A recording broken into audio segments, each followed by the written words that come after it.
how are you all? Our today's topic is भोली। इसके author है के अब्बास। ये एक इंडियन ऑथर थे, फेमस डायरेक्टर थे, नोबलिस्ट थे और एक बहुत अच्छे जर्नलिस्ट भी रह चुके हैं। So this story is about a little girl Sulekha, जिसका नाम सुलेखा होता है लेकिन बचपन से ही सब उसे भोली भोली बुलाते हैं। उसका रीज़न ये होता है कि वो जो सुलेखा थी वो थोड़ी फुलिश टाइप की बुद्धू सी बच्ची थी, इसीलिए सब उसे भोली कहते थे। सो भोली जो थी वो फोर्थ डॉटर थी नंबरदार रामलाल की। नंबरदार is a government official who collects revenue. Okay, so जब भोली 10 मंथ की होती है तो वो अपने कॉट से गिर जाती है और इस एक्सीडेंट के बाद उसका जो कुछ ब्रेन का पार्ट होता है वो डैमेज हो जाता है, जिसकी वजह से उसका जो इंटेलिजेंस लेवल होता है थोड़ा कम रह जाता है। नॉर्मल बच्चों की तरह वो तेज़ नहीं होती, थोड़ी सी बुद्धू रह जाती है। वैसे बचपन में तो वो काफ़ी प्रिटी होती है, फेयर होती है, लेकिन अगेन उसके साथ एक इंसिडेंट होता है। बचपन में उसे स्मॉल पॉक्स हो जाते हैं। स्मॉल पॉक्स के जो अगली मार्क्स होते हैं वो उसके स्किन पे, उसके फेस पे रह जाते हैं और उसकी अपीयरेंस की वजह से वो अच्छी नहीं दिखती। 5 साल की एज तक तो भोली ने कुछ भी नहीं बोला, बोलना ही नहीं सीखा। उसके बाद जब उसने बोलना स्टार्ट किया तो वो थोड़ा स्टैमर करने लगी, मतलब अटक अटक के बोलने लगी, वो सही से नहीं बोल पाती थी। भोली के 3 ब्रदर्स थे और 3 सिस्टर्स थी, जिनमें सबसे छोटी भोली थी। भोली के ब्रदर्स तो कुछ तो सिटीज़ भी गए हुए थे पढ़ने के लिए, मतलब जो बॉयज़ थी उनको तो एजुकेशन मिल रही थी लेकिन गर्ल्स को नहीं मिल रही थी, क्योंकि वहाँ की जो मेंटालिटी थी वो थोड़ी बैकवर्ड थी। उनकी सोच ऐसी थी कि जो लड़कियाँ हैं उनको एजुकेशन की ज़रूरत नहीं है। जो भोली की सबसे एल्डर सिस्टर थी राधा, वो ऑलरेडी उसकी शादी हो चुकी थी। नेक्स्ट थी मंगला जो सेटल हो रही थी, जिसकी नेक्स्ट टर्न उसी की शादी की थी। देन चंपा और उसके बाद भोली थी। भोली के जो फादर थे मिस्टर रामलाल, वो हमेशा इस बात से परेशान रहते थे कि भोली से शादी कौन करेगा, ये तो इतनी बुद्धू है, स्टैमर करती है, अगली भी है, दिखने में भी अच्छी नहीं है, सो इससे शादी कौन करेगा। इस बात को लेकर के जो फादर रामलाल थे वो हमेशा टेंस रहते थे। सो जब भोली 7 इयर्स की हुई तो उसकी सिस्टर मंगला की शादी हुई। सेम ईयर में विलेज में एक प्राइमरी स्कूल ओपन हुआ, जिसके ओपनिंग सेरेमनी में जो विलेज के तहसीलदार थे वो आए हुए थे।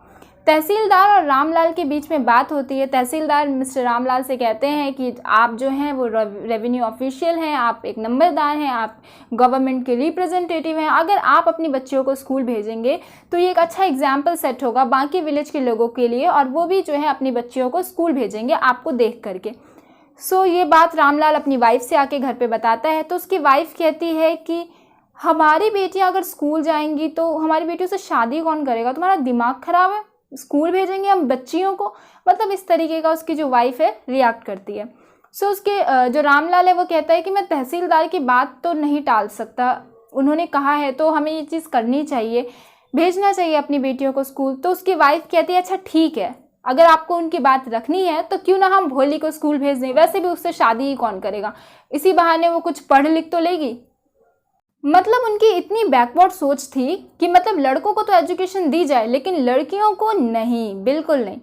अब जो रामलाल है वो डिसाइड करता है कि चलो ठीक है, भोली को स्कूल भेज देंगे, बाकियों को नहीं भेजेंगे। नेक्स्ट डे रामलाल भोली का हाथ पकड़ करके कहते हैं कि चलो मेरे साथ। अब भोली डर जाती है, वो सोचती है कि मुझे कहाँ लेके जा रहे हैं। उसे याद आता है कि कुछ टाइम पहले जो उसकी काऊ लक्ष्मी थी उसे भी लेकर गए थे और उसको वापस नहीं लेके आया, उसको वहीं पर बेच दिया, कहीं मुझे भी तो उधर ही कहीं सेल नहीं कर देंगे।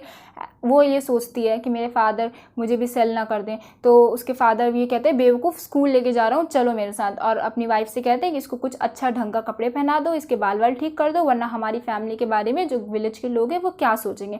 मतलब आज तक भोली जो है वो इतनी बुरी तरीके से इग्नोर चाइल्ड थी उस फैमिली की कि कोई उस पर ध्यान नहीं देता था। आज तक उसे कभी नए कपड़े नहीं मिले, वो सिर्फ जो मतलब उसकी एल्डर सिस्टर्स के जो पहने हुए कपड़े थे वही पहनती थी। वो टोटली इग्नोर चाइल्ड थी उस फैमिली की। अब भोली के फादर जो हैं वो भोली को लेके स्कूल पहुंच जाते हैं। वो थोड़ा लेट होते हैं। हेड मिस्ट्रेस भोली को क्लासरूम तक लेके जाती है। उसके बाद भोली सरप्राइज़ हो जाती है, इतने सारे बच्चे अपने सेम एज ग्रुप के देख करके। वो सोचते हैं कि अब मेरी तो फ्रेंडशिप हो जाएगी, मेरे फ्रेंड्स बन जाएंगे, लेकिन कहीं ये बच्चे भी तो विलेज के बच्चों की तरह मेरा मजाक नहीं उड़ाएंगे।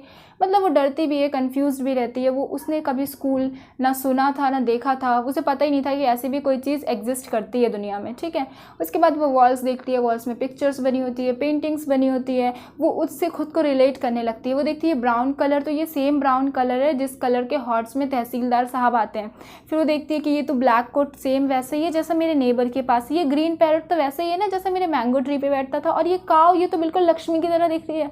मतलब इस तरीके से वो चीज़ों से काफ़ी फैसिनेट हो जाती है, उसे काफ़ी अच्छा लगता है। अब उसकी टीचर उसकी तरफ देखती है, अब वो सोचती है ये मेरी तरफ क्यों देख रही है, ये मेरे पास क्यों आ रही है। टीचर आती है, पूछती है कि तुम्हारा नाम क्या है, व्हाट इज़ योर नेम। भोली रिस्पॉन्स करने की कोशिश करती है, अगेन वो थोड़ा स्टैमर करती है अपना नाम बोलने में। फिर बच्चे उसका मजाक उड़ाते हैं, वो नीचे देखती रहती है, बेल होती है, सारे बच्चे चले जाते हैं, क्लासरूम खाली हो जाता है, लेकिन भोली वहीं पे बैठी रहती है। अब जो भोली की टीचर होती है वो भोली से बात करने की कोशिश करती है। टीचर कहती है भोली खड़ी हो जाओ, बहुत ही बहुत पोलाइटली, इतने प्यार से आज तक भोली का नाम किसी ने नहीं पुकारा था। मतलब जब भी कोई उसे बुलाता था तो बहुत ही इरिटेटिंग सी वॉइस में बुलाता था, हमेशा गुस्से में ही बुलाता था, कभी इतना प्यार उसको किसी ने दिया ही नहीं। उसकी टीचर कहती है भोली खड़ी हो जाओ प्लीज़, तो भोली खड़ी होती है। तो टीचर कहती है देखो डरो मत, प्लीज़ अपना नाम बोलने की कोशिश करो, बोलो तुम बोल सकती हो। मतलब उसको इतना इनकरेज करती है उसकी टीचर कि भोली जो है फाइनली अपना नाम बिना अटके बोल देती है। तो भोली की टीचर है वो भोली से कहती है कि सबसे पहले तो तुम अपना ये फियर अपने दिमाग से बाहर निकालो, तुम लाइफ में कुछ भी कर सकती हो, तुम बहुत ही सक्सेसफुल लड़की बनोगी अगर तुमने अपने इस डर से अपने आप को बाहर निकाल लिया तो भोली कहती है सच में? तो टीचर कहती है हाँ ऑफ कोर्स सच में, तुम चाहो तो कुछ भी कर सकती हो। तो भोली की टीचर कहती है कि चलो ये बुक लो और इसको पढ़ो घर में अभी क्लासरूम में, और उसके बाद तुम्हें मैं ये बुक फिनिश कर लोगी तो तुम्हें मैं दूसरी बुक दूंगी, फिर उसको फिनिश कर लोगी देन मैं तुम्हें तीसरी बुक दूंगी, और ऐसे करके तुम विलेज की सबसे ज़्यादा एजुकेटेड और स्मार्ट बच्ची बन जाओगी। और इसी तरीके से जो टाइम है वो बीतता चला जाता है। उसके बाद एक दिन रामलाल अपनी वाइफ को बोलता है क्या करें, विशंबर का मैरिज प्रपोजल एक्सेप्ट कर लें? उसकी वाइफ कहती है हाँ कर लो, वैसे भी इससे शादी कौन करेगा, ना वो डाउरी मांग रहा है, ऊपर से पैसे वाला भी है, इतना अच्छा उसके पास प्रॉपर्टी है, बैंक बैलेंस है, इससे अच्छा रिश्ता हमारी भोली के लिए तो नहीं मिलने वाला। देन रामलाल एक जनरल कंसर्न से बोलता है कि वो बड़ा है भोली के लिए, वो मेरी एज का है। तो उसकी वाइफ कहती है क्या हुआ, for man there is no age, 40 to 45 ही तो एज है उसकी, एटलीस्ट हमारी भोली की शादी तो हो जाएगी, हमारा नाम तो ख़राब नहीं होगा। वैसे भी विशंबर दूसरे विलेज का है, उसे तो पता भी नहीं है कि जो हमारी भोली है वो अगली दिखती है, मतलब स्टैमर करती है, उसके फेस पे स्पॉट्स हैं, दाग हैं, तो उसे ये सब चीज़ें भी नहीं पता, और इससे हमारी भोली की शादी भी हो जाएगी, वो अनमैरिड भी नहीं रहेगी लाइफ टाइम। तो जो रामलाल होता है अपनी वाइफ की बात सुन के अग्री कर देता है। रामलाल अपनी वाइफ से कहता है कि ठीक है मगर एक बार भोली से पूछ लो। उसकी वाइफ कहती है कि भोली से क्या पूछना, she is like a dumb cow, बिल्कुल एकदम सीधी सादी गाय है वो, तो उससे पूछने की क्या ज़रूरत है।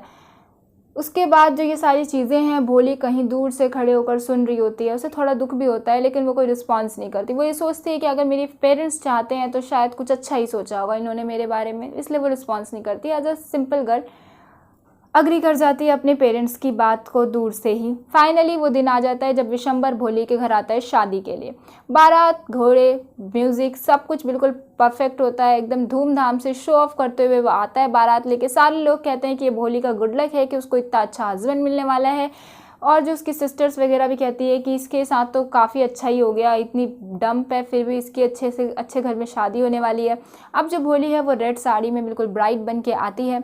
अब गार्लैंड सेरेमनी होती है जिसे वरमाला की रस्म कहते हैं। तो एक लेडी जो होती है वो भोली का घूंघट थोड़ा सा हटाती है, और विशंबर जो है भोली को गार्लैंड पहनाने वाला ही होता है कि वो भोली का फेस देख लेता है और उसका हाथ वहीं का वहीं रुक जाता है, और एकदम स्टिल स्टैचू की तरह देखने के बाद वो अपने फ्रेंड से कहता है कि इसकी शक्ल देखिए, मैं इससे शादी करूँगा। तो उसका फ्रेंड कहता है कर लेना, तुम्हारी भी तो एज हो गई है।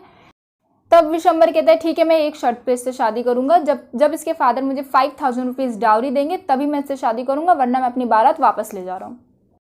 उसके फादर बहुत ज़्यादा टेंस हो जाते हैं ये बात सुन करके कि ये तो 5000 की डिमांड कर रहा है। उसके फादर अपनी जो टर्बन होती है, बेसिकली जो टर्बन होती है, पगड़ी होती है, वो सिंबल ऑफ रिस्पेक्ट होती है, डिग्निटी के लिए उसको पहना जाता है। तो अब वो अपनी टर्बन निकाल करके उस बेवकूफ़ के पैरों में रख देता है, सॉरी विशंबर के पैरों में रख देता है, और कहता है कि देखो मैं अब 5000 तो अरेंज नहीं कर सकता, लेकिन प्लीज़ आप बारात वापस मत लेके जाओ वरना मेरी इंसल्ट हो जाएगी सोसाइटी में, आप शादी कर लो मेरी बेटी से, मैं बाद में आपको आपके पैसे पे कर दूँगा। वो कहता है नहीं मेरे को 5000 दोगे तभी। वो कहता है कि चलो अभी 2000 रख लो। तो फिर वो कहता है नहीं मैं तभी शादी करूँगा जब तुम हमें 5000 दोगे। तो फिर जो उसके फादर होते हैं कैसे भी अरेंज कर लेते हैं और ओके कर देते हैं कि ठीक है मैं तुम्हें 5000 दे रहा हूँ, अब तो शादी कर लो।